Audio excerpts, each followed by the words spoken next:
Welcome to Samba Samba. Enjoy the video. In this video, I will explain how to apply calcium alginate dressing.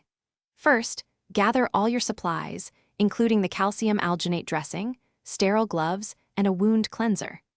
Next, gently clean the wound with a saline solution or a cleanser recommended by your healthcare provider.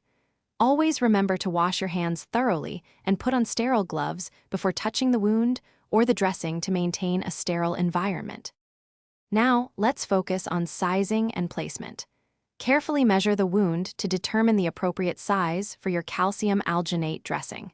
If needed, you can cut the dressing to fit the wound bed perfectly, but be sure it doesn't overlap onto the surrounding healthy skin.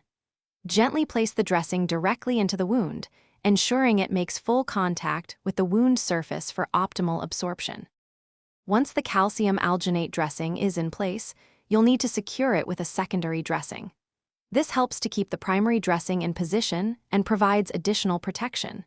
You might use a foam dressing, a transparent film, or another type recommended by your doctor. Secure this secondary dressing with medical tape or a conforming bandage, ensuring it's snug but not too tight. Knowing when to change the dressing is crucial. You should change the calcium alginate dressing when it appears saturated with wound fluid, which might be every 1 to 3 days depending on the wound. Always monitor the wound closely for any signs of infection, like increased redness, swelling, or pain.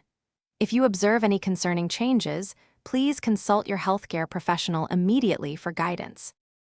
Thanks for watching. Consider subscribing if we helped you.